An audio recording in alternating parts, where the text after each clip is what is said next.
The top 10 songs in 1971, along with some not-so-known fun facts about our favorite artists from the 70s. Let's get started. Imagine was released in October 1971, and it's often hailed as John Lennon's anthem for peace and harmony. But let's be real.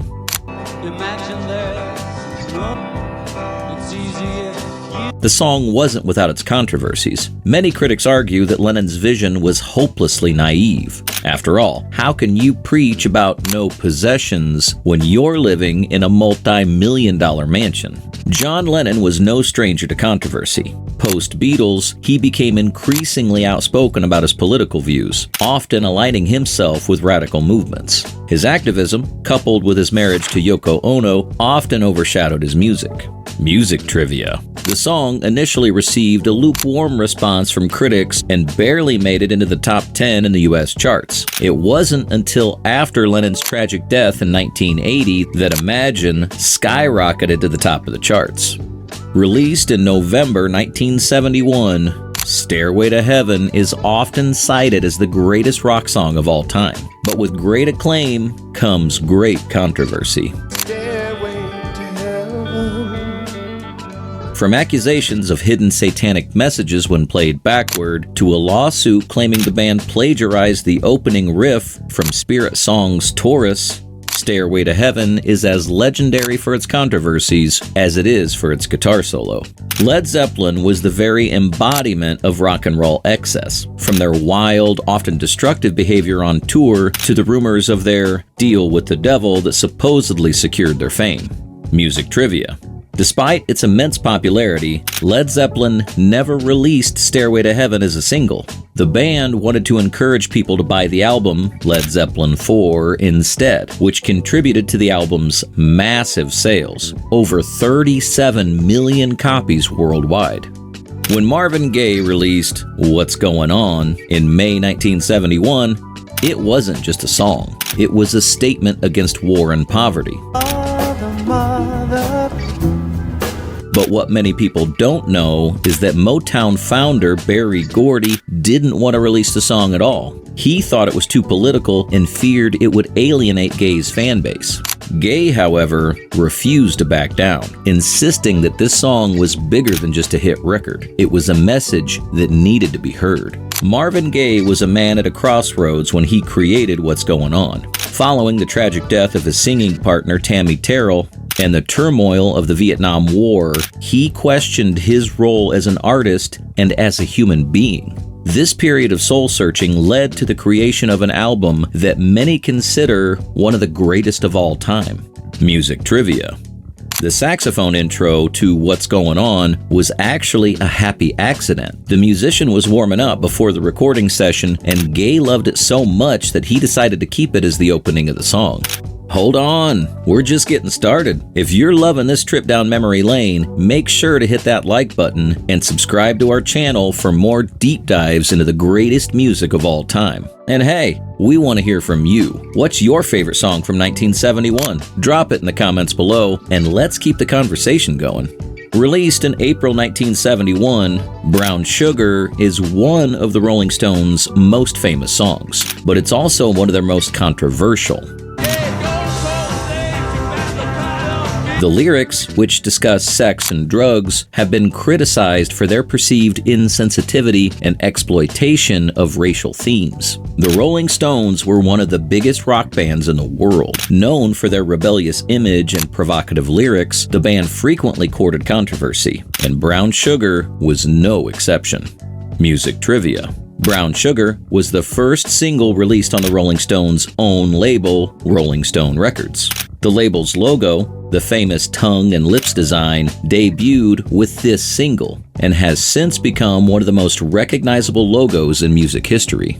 Ain't No Sunshine, released in July 1971, is one of those songs that seems to effortlessly convey heartache and longing.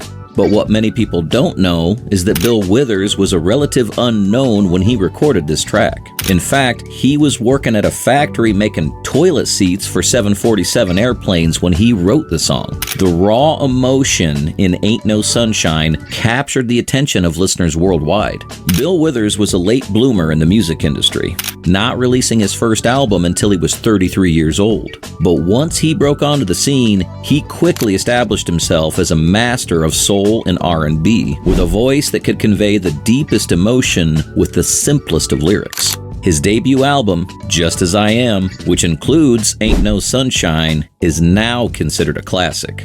Music trivia. The part of the song where Withers repeats, "I know," 26 times, was originally meant to be a placeholder until he could write more lyrics. But producer Booker T. Jones loved the repetition so much that he convinced Withers to leave it in, and it became one of the song's most memorable features. Rod Stewart's Maggie May was released in August 1971, and it tells the story of a young man's entanglement with an older woman, a tale as old as time.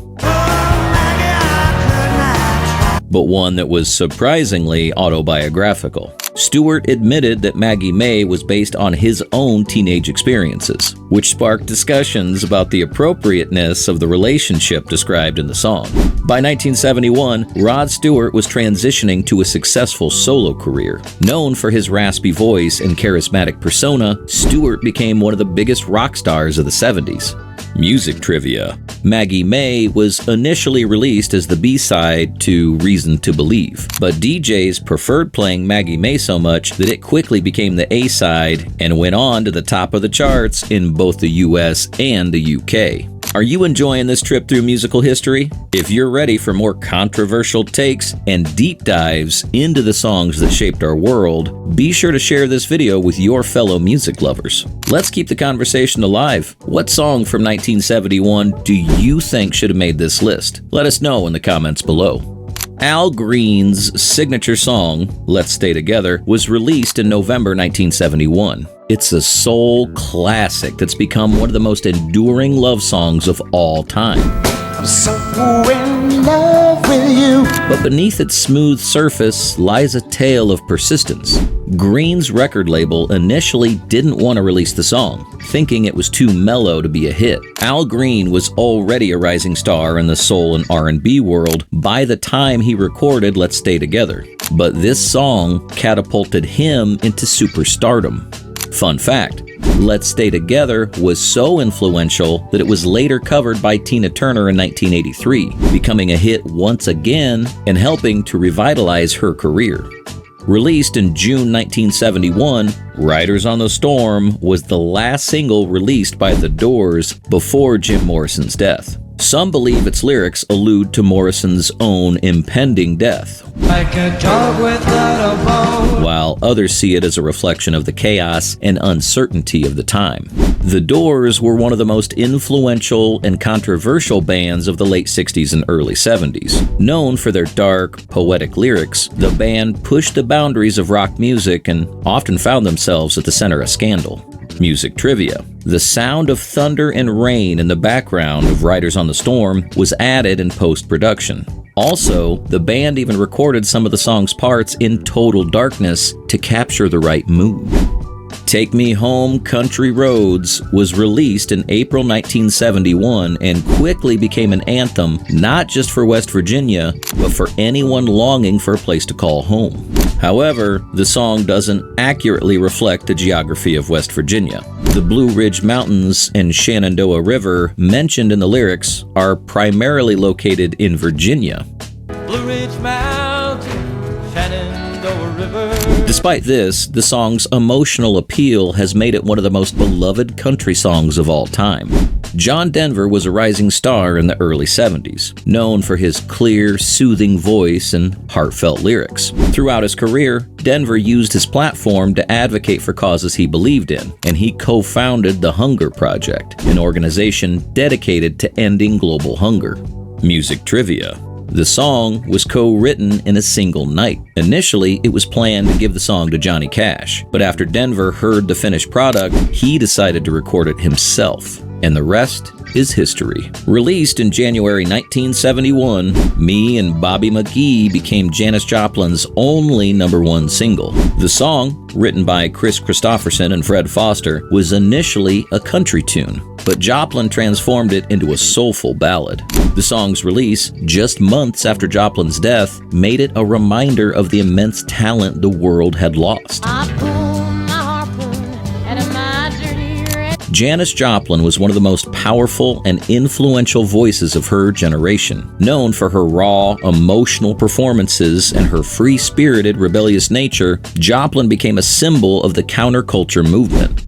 Her version of Me and Bobby McGee remains one of her most enduring legacies, showcasing her ability to take a song and make it entirely her own. Music trivia.